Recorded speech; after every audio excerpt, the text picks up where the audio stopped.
Segunda de Pedro capítulo 2, vamos a leer a partir del verso 4. Dice: porque si Dios no perdonó a los ángeles que pecaron, sino que arrojándolos al infierno los entregó a prisiones de oscuridad para ser reservados al juicio.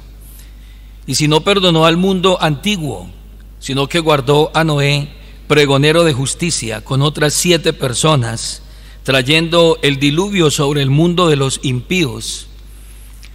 Y si condenó por destrucción a las ciudades de Sodoma y de Gomorra, reduciéndolas a ceniza y poniéndolas de ejemplo a los que habían de vivir impíamente, y libró al justo Lot, abrumado por la nefanda conducta de los malvados, porque este justo que moraba entre ellos afligía cada día su alma justa, viendo y oyendo los hechos inicuos de ellos.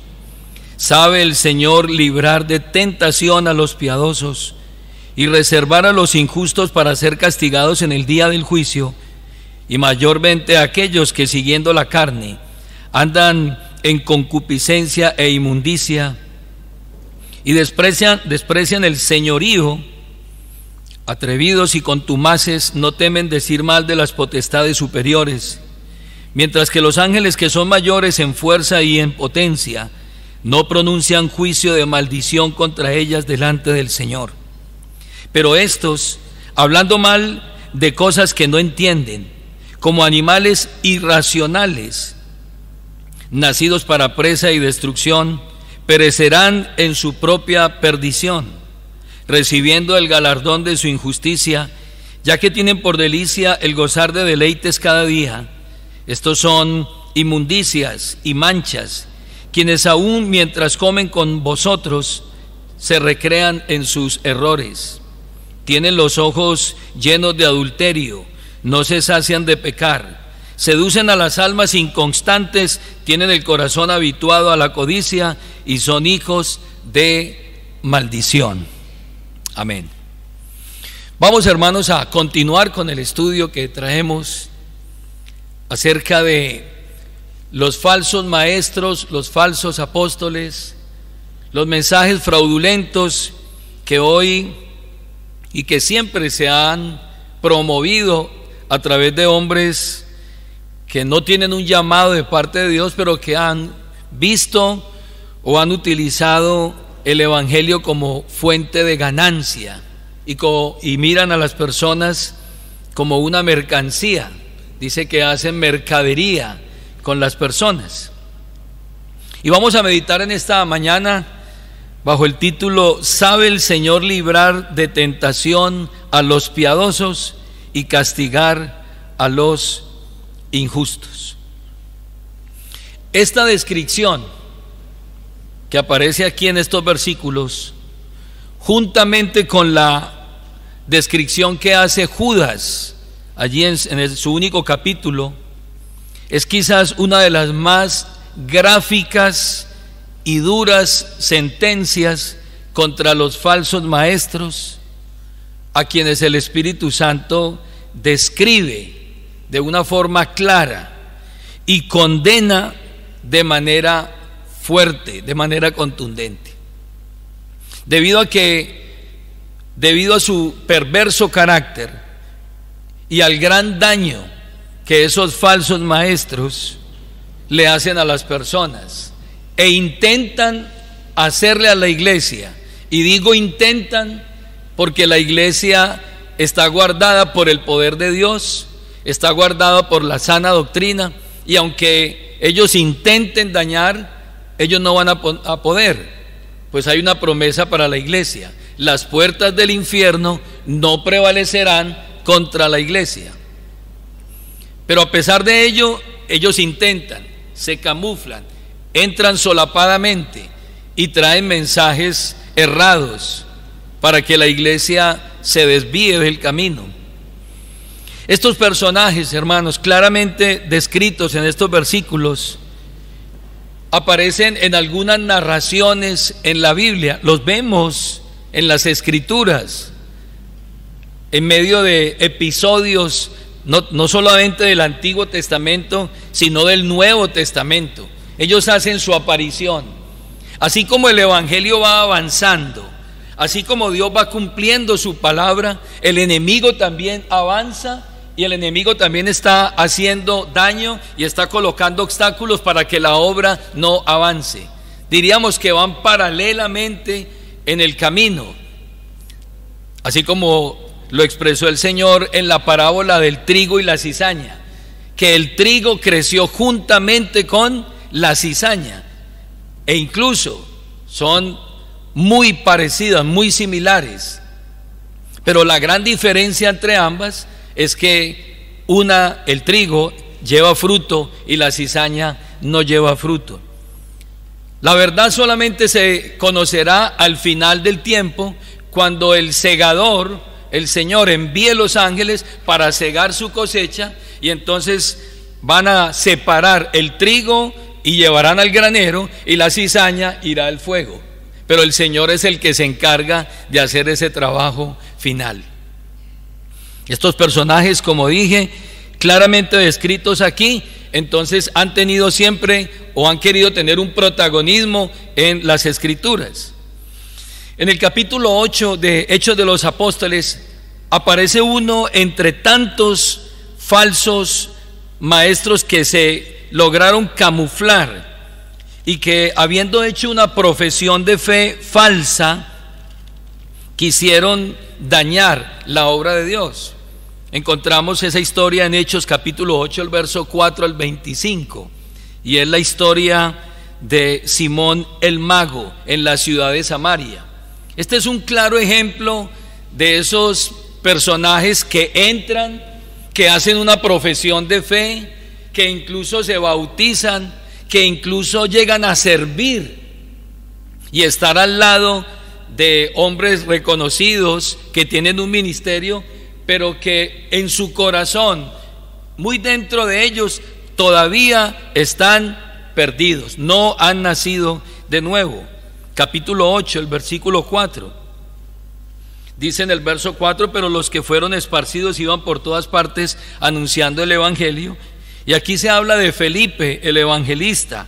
Dice: entonces Felipe, descendiendo a la ciudad de Samaria, les predicaba a Cristo. Note usted que el evangelio va avanzando, el evangelio va hacia adelante. Pero dice el verso 6 que la gente unánime escuchaba atentamente las cosas que decía Felipe, oyendo y viendo las señales que Felipe hacía. Porque de muchos que tenían espíritus inmundos salían estos dando grandes voces, y muchos paralíticos y cojos eran sanados. Así que había gran gozo en aquella ciudad. Pero en medio de ese avance, en medio de ese avivamiento precioso del avance de la palabra, también se levantan los falsos maestros. Lea conmigo el versículo 13. Dice: también creyó Simón mismo, y habiéndose bautizado estaba siempre con Felipe, y viendo las señales y grandes milagros que se hacían, estaba atónito. ¿Quién era Simón? Simón era un mago que con sus artes mágicas había engañado a la gente, y la gente creía en ese tiempo que ese era el gran poder de Dios. Mire lo que dice el versículo 10. Bueno, leamos desde el 9. Pero había un hombre llamado Simón, que antes ejercía la magia en aquella ciudad, y había engañado a la gente de Samaria, haciéndose pasar por algún grande. A este oían atentamente todos, desde el más pequeño hasta el más grande, diciendo: este es el gran poder de Dios. Y le estaban atentos, porque con sus artes mágicas les había engañado mucho tiempo. Entonces noten ustedes el paralelismo aquí, que el predicador del evangelio va avanzando, pero al lado va también avanzando los falsos maestros. Verso 12: pero cuando creyeron a Felipe, que anunciaba el evangelio del reino de Dios y el nombre de Jesucristo, se bautizaron hombres y mujeres. Prevaleció el evangelio, avanzó el evangelio.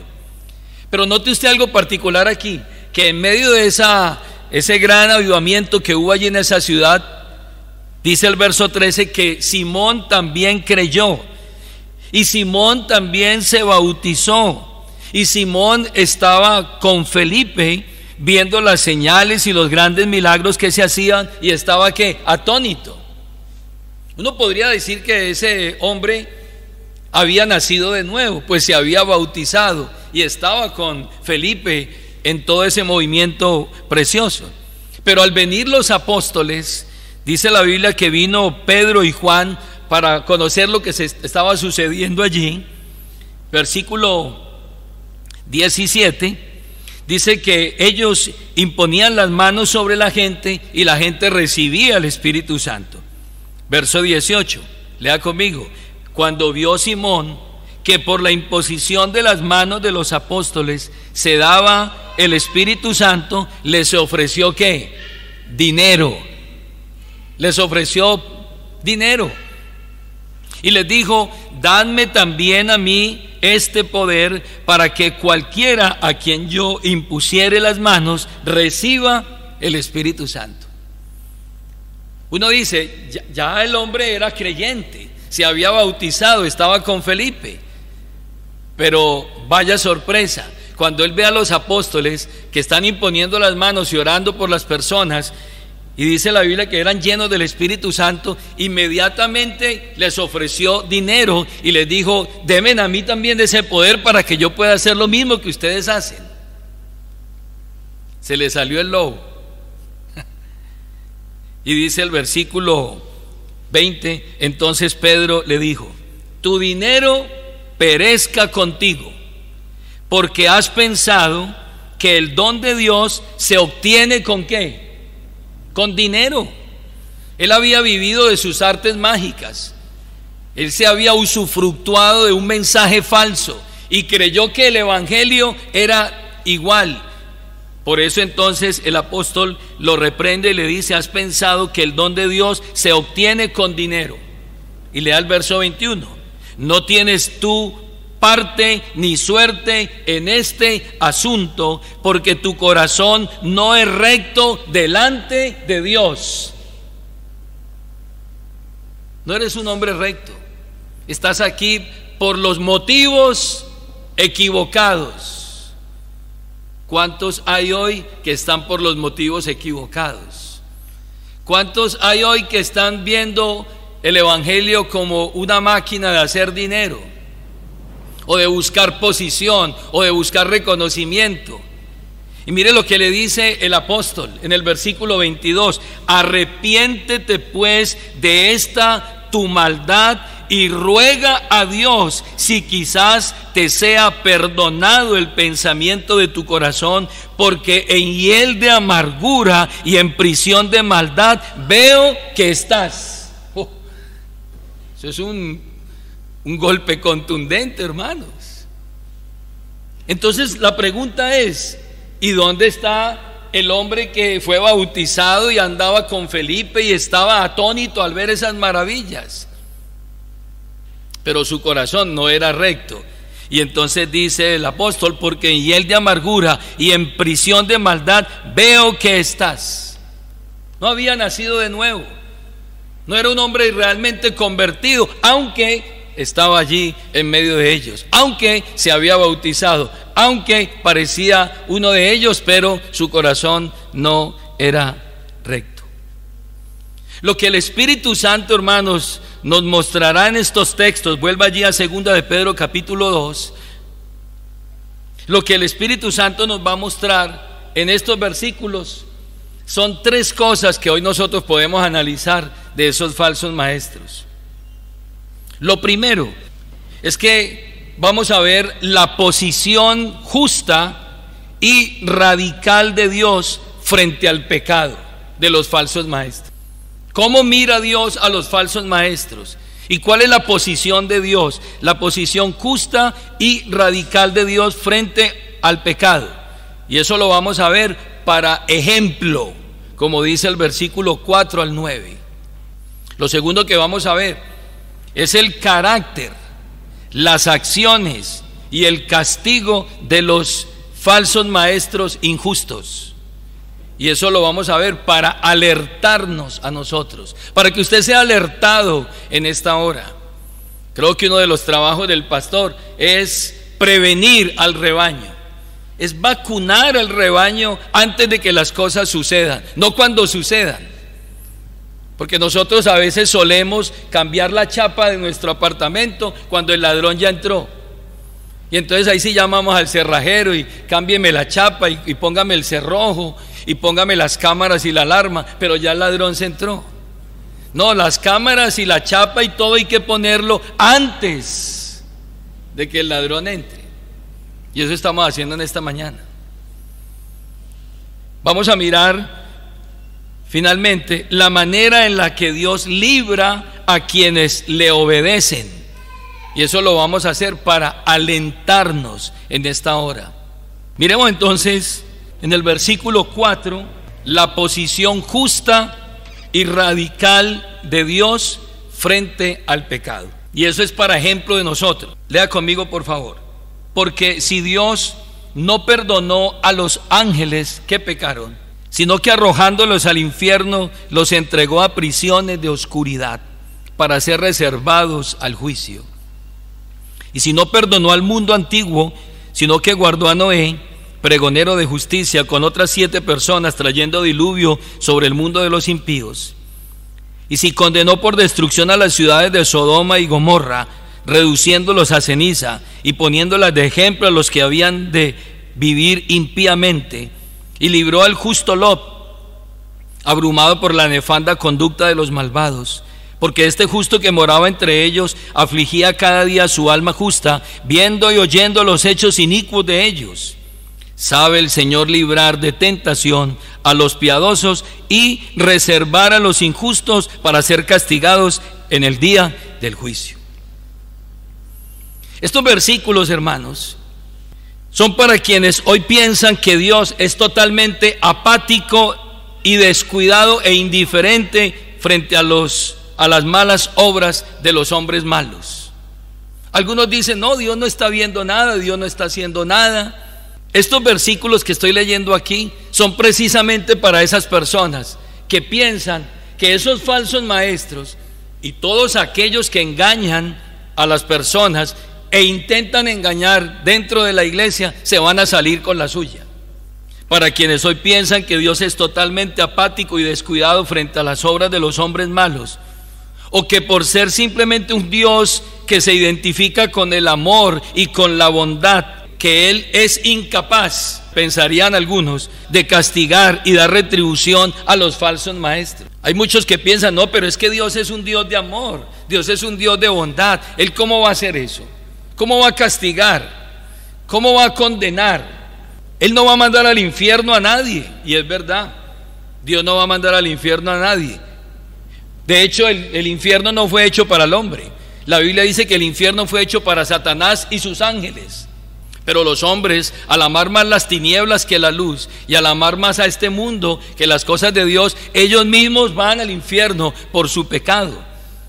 Aquí entonces el Espíritu Santo, a través de estos versículos, nos recuerda las veces en la historia en las que Dios castigó justamente la maldad junto con los hacedores o con los pecadores.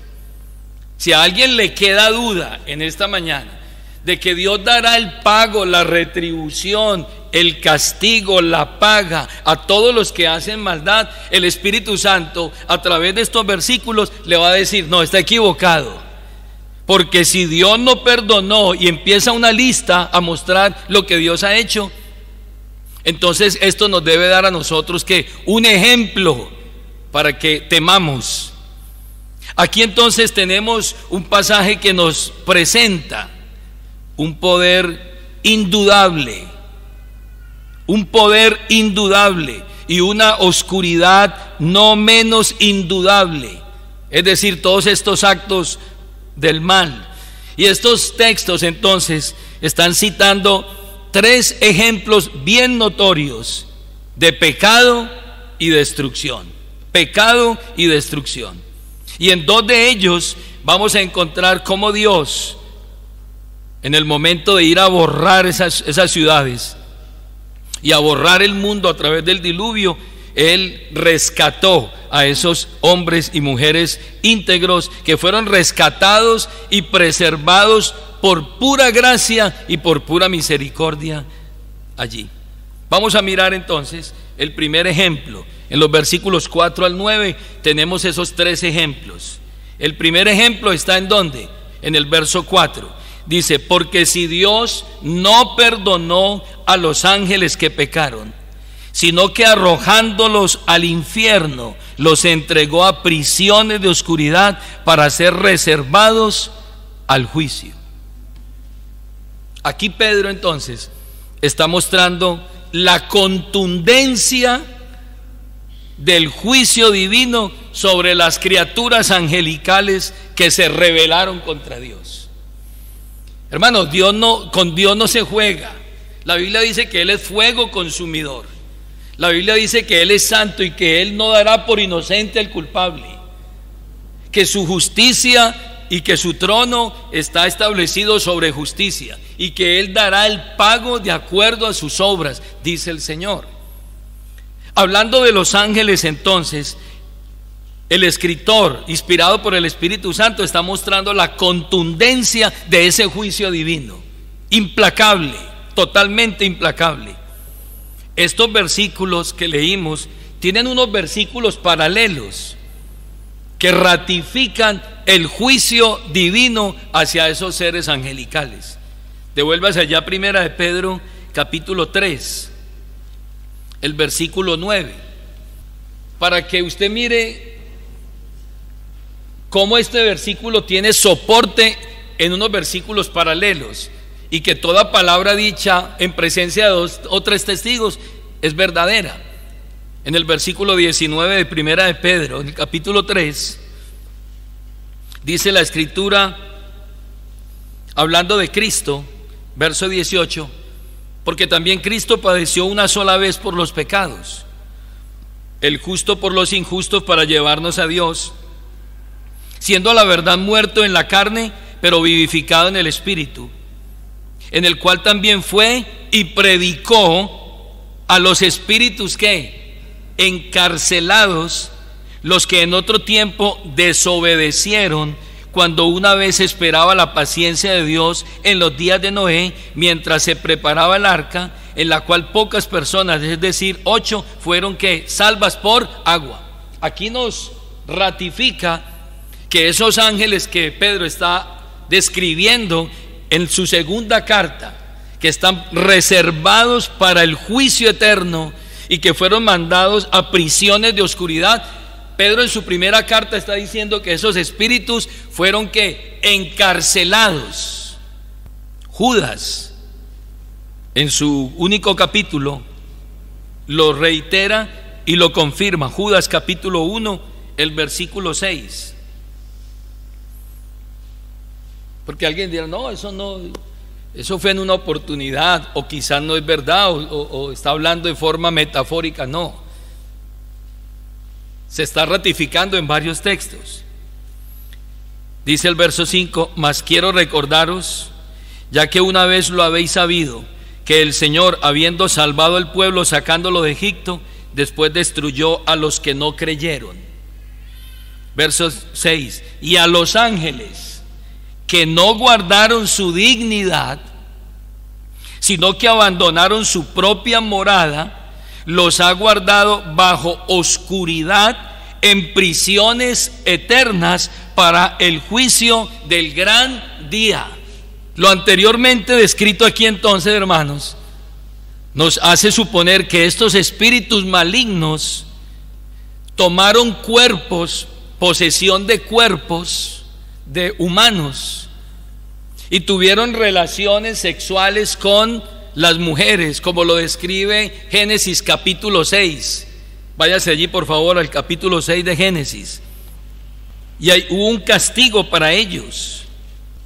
Del verso 1 al versículo 4 dice: aconteció que cuando comenzaron los hombres a multiplicarse sobre la faz de la tierra, y les nacieron hijas, que viendo los hijos de Dios que las hijas de los hombres eran hermosas, tomaron para sí mujeres, escogiendo entre todas.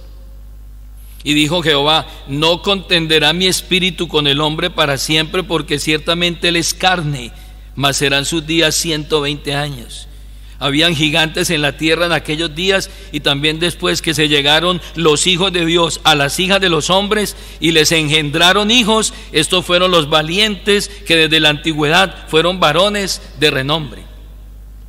Hay muchas posturas respecto a este texto, pero lo que más se acerca es que describe cómo los demonios o ángeles caídos tomaron cuerpos de los hombres de la época, una posesión demoníaca, y allí entonces se llegaron a las mujeres de los hombres y usaron esos cuerpos para sus propios propósitos pecaminosos. Y dice la Biblia que se encendieron en lascivias y hicieron que el pecado abundara en ese tiempo.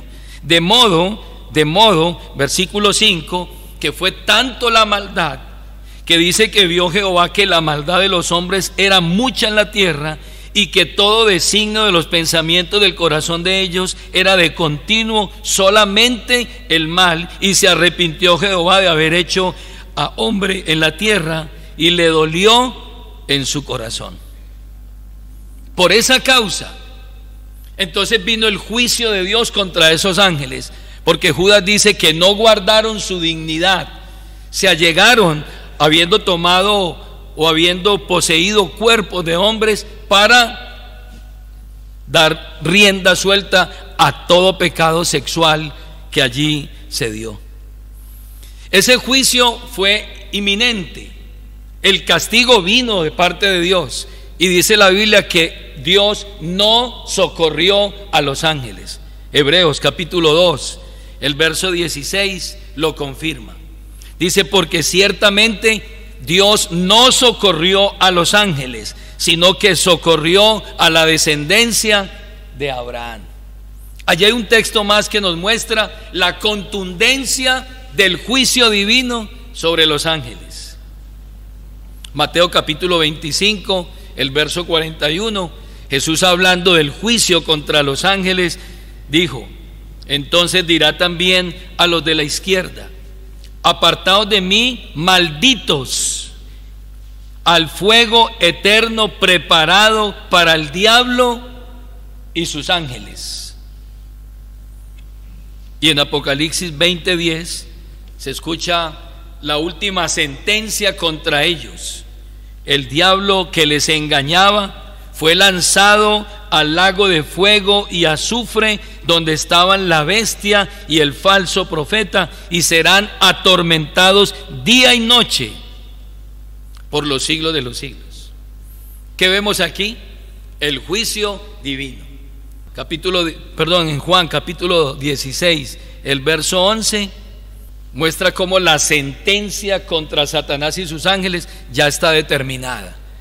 Dice que el Espíritu Santo viene para convencer al mundo de pecado, de justicia y de juicio. Y cuando habla del juicio, dice en el verso 11: y de juicio, por cuanto el príncipe de este mundo ya ha sido juzgado. Ya no hay perdón para los ángeles, no hay redención para los ángeles. Fueron enviados a prisiones de oscuridad. Volvamos allá a segunda de Pedro.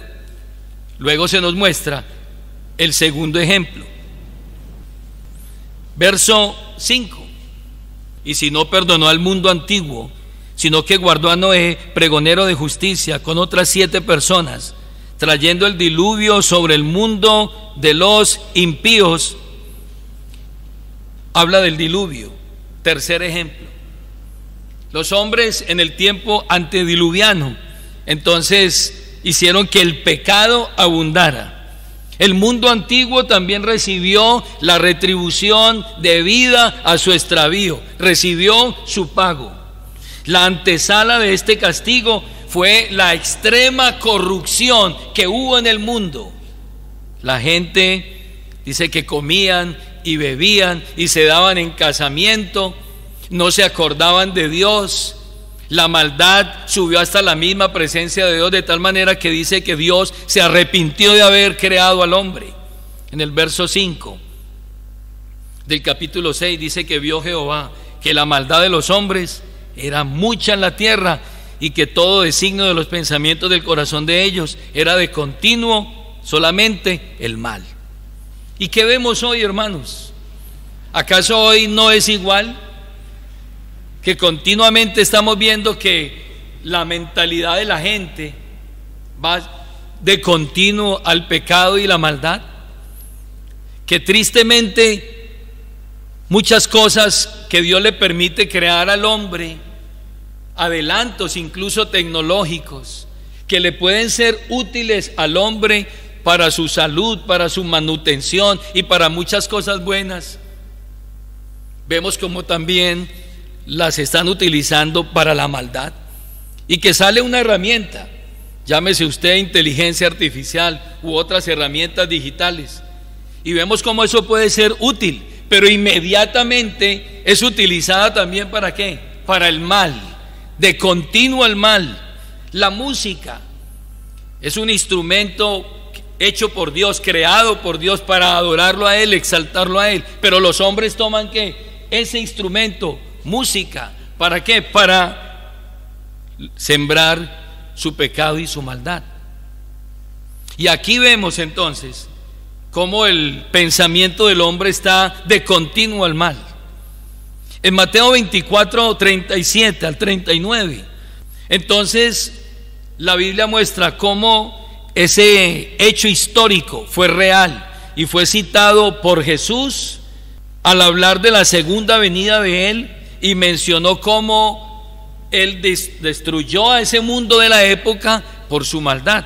Lea conmigo Mateo 24, 37. Mas como en los días de Noé, así será la venida del Hijo del Hombre. Y dice, y no entendieron, el verso 39, y no entendieron hasta que vino el diluvio y se los llevó a todos. Así será también la venida del Hijo del Hombre. Evidencias dichas por Jesús. Los antediluvianos fueron anegados en agua porque no entendieron el mensaje predicado por un proclamador, por un predicador que estuvo 120 años predicándoles, y no entendieron hasta que vino el diluvio y se lo llevó a todos. Y en Hebreos capítulo 11, el verso 7, el escritor a los hebreos habla de este hecho.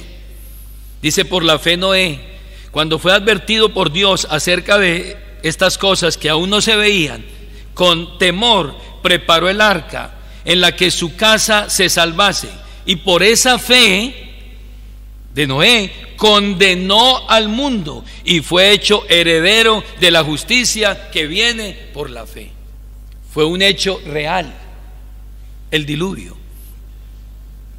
Y termina el Espíritu Santo allí en Segunda de Pedro hablando del hecho de Sodoma y Gomorra. Sodoma y Gomorra. Este es otro hecho histórico, comprobado, narrado en Génesis capítulo 19. Moisés hace una descripción de cómo quedaron esas ciudades en el versículo 27 de Génesis capítulo 19. Vaya allí por favor. Dice, y subió Abraham por la mañana al lugar donde había estado delante de Jehová, y miró hacia Sodoma y Gomorra, y hacia toda la tierra de aquella llanura miró, y aquí que el humo subía de la tierra como el humo de un horno. Los consumió bajo fuego. ¿Por qué? Por su maldad, por su pecado. Jesús mencionó la destrucción de las ciudades de Sodoma y de Gomorra. Mateo 10:15, de cierto digo que el día del juicio será más tolerable el castigo para la tierra de Sodoma y de Gomorra que para aquella ciudad. Jesús citó ese hecho. Y Judas en el versículo 7 dice, como Sodoma y Gomorra y las ciudades vecinas, las cuales de la misma manera que aquellos, habiendo fornicado e ido en pos de vicios contra naturaleza, fueron puestas por ejemplo, sufriendo el castigo del fuego eterno.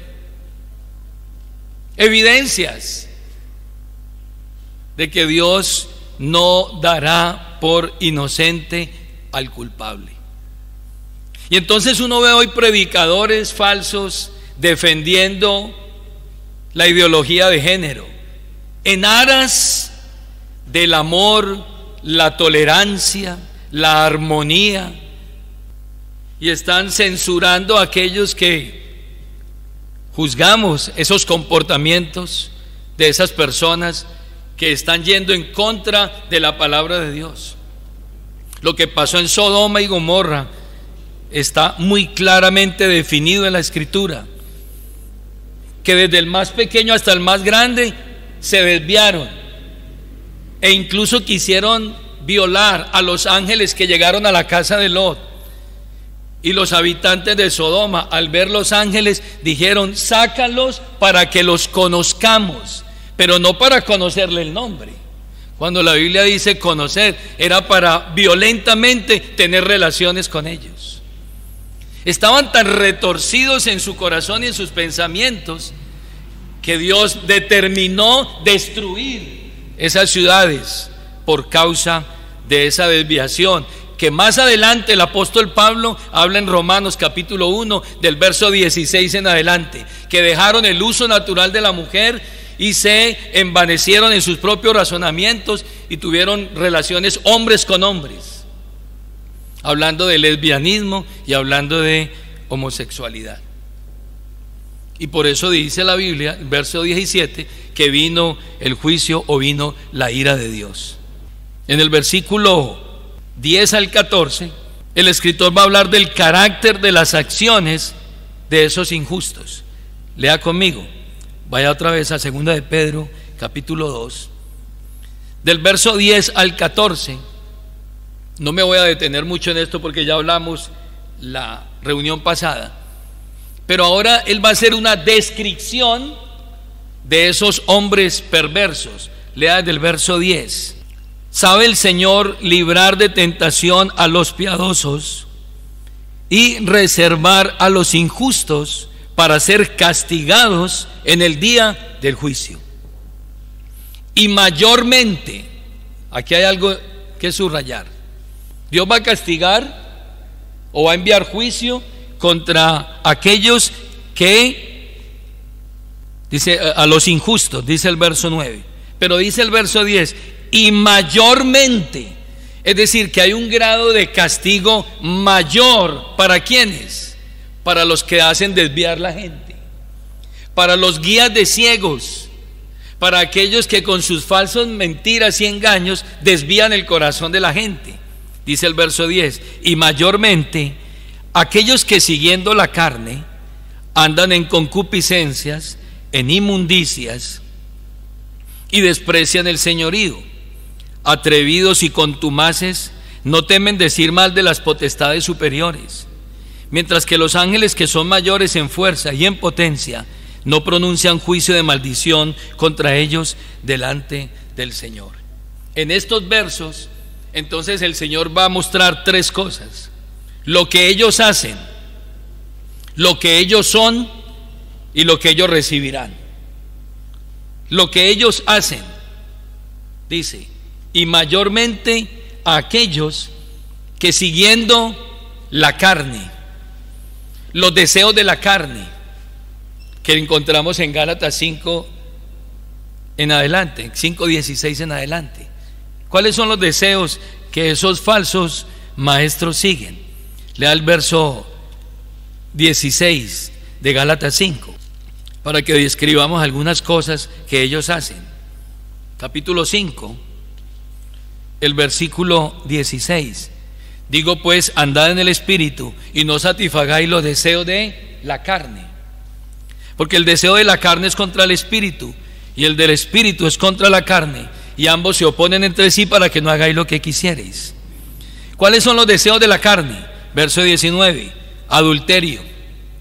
Muchos de esos falsos maestros están acusados de adulterio, fornicación, inmundicia, lascivia, idolatría. ¿Por qué?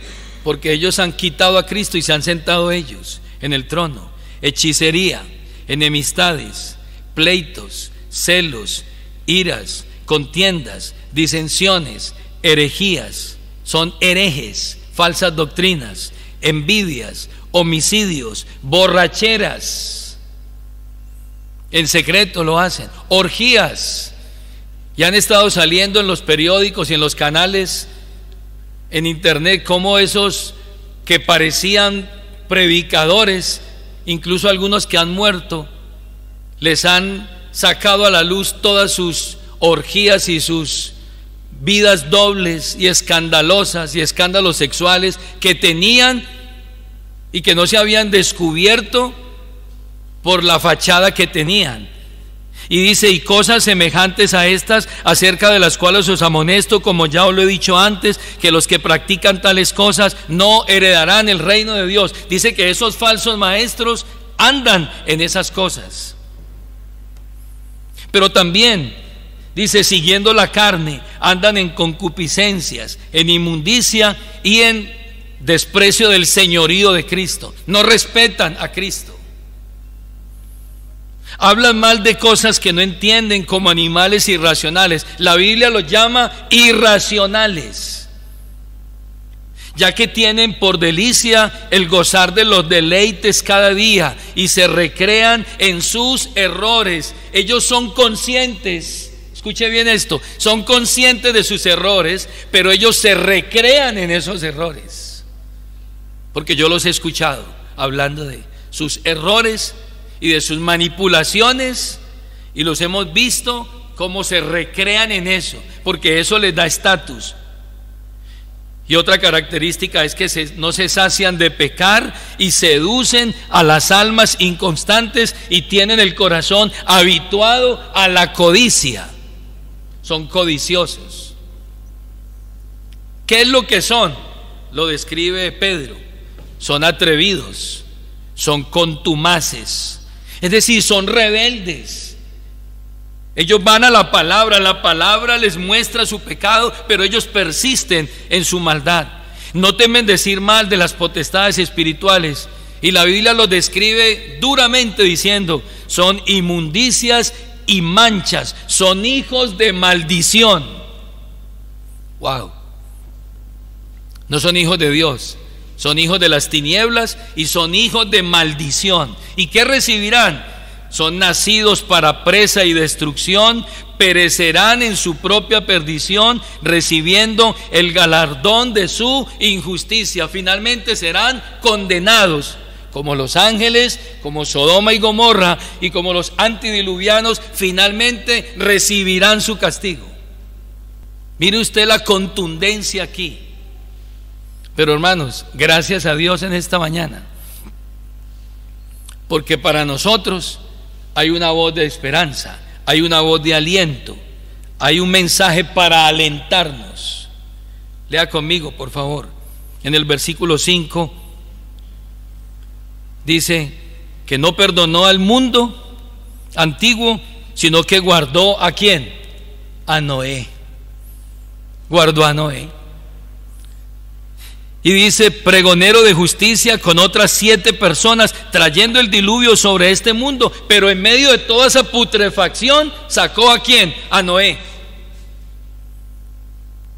Y si condenó por destrucción a Sodoma y a Gomorra, reduciéndolos a ceniza y poniéndolos de ejemplo a los que habían de vivir impíamente. Pero dice: y libró al justo Lot, abrumado por la nefanda conducta de los malvados, porque este justo que moraba entre ellos afligía cada día su alma justa, viendo y oyendo los hechos inicuos de ellos. Lea conmigo el verso 9. Sabe el Señor librar de tentación ¿a quién? A los piadosos. Y aquí me quiero detener un poco. Sabe el Señor librar de tentación ¿a quién? A los piadosos. A pesar de la maldad, a pesar de la oscuridad, a pesar de la corrupción, a pesar de los mensajes falsos, a pesar de toda esta corriente de mentira que hoy pulula en este mundo y que cada vez las tinieblas son más espesas, Dios está librando a los suyos. Dios está preservando a sus ovejas. Dios está guardando a los hijos de luz. Dios está guardando a sus hijos. Él ha dicho: nadie los arrebatará de mi mano. Y el ejemplo aquí, retomando otra vez estos tres ejemplos, dice que no libró a los ángeles que pecaron. Y esto nos da un mensaje a nosotros, hermanos. Y es que ahí Dios aplicó su justicia, oído a esto, su justicia soberana. Algunos que no creen en la doctrina de la elección soberana dicen, eso es injusto. Es injusto que Dios condene a unos y salve a otros. Yo quiero decirle en esta mañana que la salvación no es un acto de justicia. No es un acto de justicia. Porque si fuera por justicia, oiga esto, si fuera por justicia, a nosotros nos hubiera ocurrido exactamente lo mismo que le ocurrió a los ángeles. Y es que Dios no nos hubiese también perdonado a nosotros. Él tenía absolutamente todo el derecho de hacer con nosotros lo mismo que hizo con los ángeles, que son superiores a nosotros en muchas cosas. El Salmo 8 dice que le hiciste un poco menor que a los ángeles, hablando del hombre. Los ángeles tienen un estatus mayor, son poderosos, son diestros en muchas cosas, y a esos ángeles Dios no les concedió la salvación, no los socorrió a ellos, pero a nosotros, a la descendencia de Abraham, le dio la salvación. Esto dando a entender que la salvación no es un acto de justicia, porque si fuera por justicia, usted y yo ya estaríamos hace mucho tiempo como los ángeles caídos, en prisiones de oscuridad. Pero esta salvación es un acto de gracia, es un acto de misericordia, es un acto de bondad que Él en su soberanía ha tenido con usted y conmigo. Y ha mostrado su misericordia, misericordia que no le otorgó a los ángeles caídos, sino que la otorgó ¿a quién? A unas criaturas inferiores, enemigos de Él, nos la dio a nosotros por pura gracia. Efesios dice, por gracia sois salvos por medio de la fe, y esto no es de vosotros, pues es un don de ¿qué? De Dios. Usted está aquí hoy por pura gracia, por pura misericordia de Dios.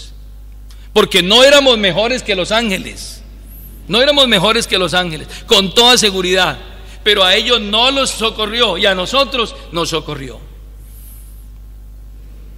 Eso nos da a entender que la salvación le pertenece al Señor y que Él la otorga o la da sobremanera y sobrenaturalmente a quien Él quiere. La Biblia dice, yo tendré misericordia del que tenga misericordia, y me compadeceré del que yo me compadezca. La salvación es un acto totalmente incomprensible. La salvación que hoy tenemos nosotros debe generar en nosotros una infinita gratitud, debe generar en nosotros un agradecimiento inmenso al saber que lo que no le dieron a los ángeles, nos lo dieron a nosotros por pura misericordia y pura gracia de Dios. Lean el libro de Tito, capítulo 2, el verso 11, ahí está la salvación. Y usted ha sido guardado del error por gracia. Usted ha sido guardado del error por pura misericordia, no porque usted sea mejor. Con toda seguridad que los ángeles fueron creados con atributos mayores que nosotros, pero a ellos no les socorrieron, a nosotros nos socorrieron. Y eso nos debe llevar a nosotros a una profunda reflexión de gratitud y vivir a la luz de esa gratitud con nuestro Señor. Dice el verso 11, porque la gracia de Dios se ha manifestado para salvación a todos los hombres, enseñándonos que renunciando a la impiedad y a los deseos mundanos, vivamos en este siglo sobria, justa y piadosamente, aguardando la esperanza bienaventurada y la manifestación gloriosa de nuestro gran Dios y Salvador, que Jesucristo. Pero la gracia de Dios se ha que manifestado para salvación a usted. Usted está aquí, ¿sabe por qué? Por gracia, por pura gracia. Por gracia sois salvos. Ahora yo pregunto en esta mañana, ¿estás viviendo a la luz de esa gracia? de no fallarle a tu Señor. Dice la Biblia que somos deudores a Dios. Nosotros somos deudores a Él, no tenemos con qué pagarle. La única forma de nosotros expresar la gratitud es amándolo y sirviéndole a Él. Pero también dice el texto, vuelva allí a 2 de Pedro, que libró a Noé. ¿Y por qué libró a Noé? Por gracia. Mire lo que dice Génesis 6:8, verso 7. Dijo Dios: raeré de sobre la faz de la tierra, ¿a quién? A los hombres que he creado, desde el hombre hasta la bestia, y hasta el reptil y las aves del cielo, pues me arrepiento de haberlos creado o haberlos hecho. Lea el verso 8, ¿qué dice? Léalo fuerte. Pero Noé halló gracia ante los ojos de Jehová.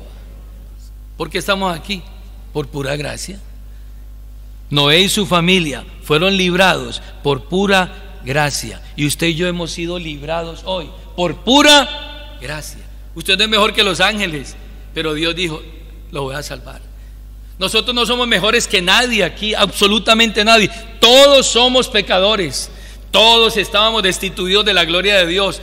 Sobre nosotros recae un juicio, una condenación. ¿Por qué? Porque andábamos en el mundo siguiendo la corriente de este mundo y vivíamos pecando, y la paga del pecado es muerte, y merecíamos la muerte. Pero por pura gracia, la Biblia dice que Noé halló gracia ante los ojos de Dios, como lo ha hallado usted y lo he hallado Dios. ¿Vive usted a la luz de esa gracia? Esa gracia, hermanos, debe a nosotros obligarnos, constreñirnos ¿a qué? A vivir santamente. Romanos 6, verso 1. Surge entonces la pregunta: si tú has sido salvo por gracia, entonces ¿qué debes hacer? Vivir a la luz de esa gracia. No puedes utilizar esa gracia como pretexto para pecar. Como muchos dicen, salvo para siempre salvo. Entonces yo, como ya soy salvo y soy un escogido, entonces yo puedo vivir de cualquier manera. No, a mí la gracia me debe llevar ¿a qué? A vivir santamente. El verso 1 de Romanos 6 dice que pues perseveraremos en el pecado para que la gracia de Dios abunde. ¿Y qué responde el escritor? En ninguna manera. ¿O no sabéis que todos los que hemos sido bautizados en Cristo hemos sido bautizados en su muerte? Porque somos sepultados juntamente con Él para muerte por el bautismo, a fin de que como Cristo resucitó por la gloria del Padre, así también nosotros andemos ¿en qué? En vida nueva. No podemos seguir viviendo como antes. Fuimos salvos por gracia. Y termina el pasaje mostrándonos cómo Dios rescató a Lot, también por gracia soberana. Detrás de su salvación hubo una oración intercesora de su tío Abraham. Escúcheme bien esto: fuimos salvos por misericordia y por gracia, pero también somos librados de esas corrientes de falsa doctrina. Y aquí quiero exhortarles y animarles para que sigamos orando por aquellas personas que continuamente están escuchando el mensaje, que no han entendido, pero llega el momento en que el Señor abrirá el entendimiento de ellos. Pues la oración del justo podrá mucho para que esas personas lleguen al conocimiento de la verdad. Mientras Dios daría la sentencia contra Sodoma y contra Gomorra, Dios libró al justo Lot, abrumado por la nefanda conducta de los malvados. Dice el texto: porque este justo que moraba entre ellos afligía cada día su alma, viendo y oyendo los hechos inicuos de ellos. ¿Por qué Dios tuvo misericordia de Lot allí en medio de esa ciudad perversa llamada Sodoma y Gomorra? Es que detrás de esa salvación que hubo allí en Sodoma y Gomorra, de Lot y su familia, hubo un acto de oración intercesor de su tío Abraham. Hubo un acto ¿de qué? De intercesión. Entonces usted y yo podemos orar en favor de aquellos y aquellas personas para que el Señor les revele esa verdad. Verso 16, dice el texto, capítulo 18, el verso 16: y los varones se levantaron de allí y miraron hacia Sodoma, y Abraham iba con ellos acompañándolos. Y Jehová dijo: ¿encubriré yo a Abraham lo que voy a hacer? Habiendo de ser Abraham una nación grande y fuerte, y habiendo de ser benditas en él todas las naciones de la tierra. Porque yo sé que mandará a sus hijos y a su casa después de él, que guarden el camino de Jehová, haciendo justicia y juicio, para que haga venir Jehová sobre Abraham lo que ha hablado acerca de él. Entonces Jehová le dijo: por cuanto el clamor contra Sodoma y Gomorra se ha aumentado más y más, y el pecado de ellos se ha agravado en extremo, descenderé ahora y veré si han consumado su obra según el clamor que ha venido hasta mí, y si no, lo sabré. Y apartándose de allí los varones, fueron hacia Sodoma, pero Abraham estaba aún delante de ¿quién? De Jehová. Y se acercó a Abraham y dijo: ¿destruirás también al justo con el impío? Quizás haya 50 justos dentro de la ciudad. ¿Destruirás también y no perdonarás al lugar por amor de los 50 justos que están dentro de la ciudad? Y usted sabe la intercesión de Abraham, que de 50 bajó hasta 10. Pero dice en el verso 33 que Jehová se fue, y luego que acabó de hablar con Abraham, y Abraham volvió a su lugar, pero Abraham hizo una oración de ¿qué? De intercesión. Y por esa oración de intercesión, Dios sacó a Lot, a ese justo, con su familia, y lo libró de esa nefanda destrucción. Dios nos libra a nosotros, hermanos, a través de la oración intercesora por aquellos que aún no han sido salvos. Podemos todavía interceder por ellos y pedir gracia y misericordia por ellos. Los falsos maestros irán de mal en peor, engañando y siendo engañados, pero Dios está guardando, librando a los justos, a los piadosos, a través de la oración y a través de la misericordia y la gracia revelada. Estemos en pie en esta mañana, tenga la bondad.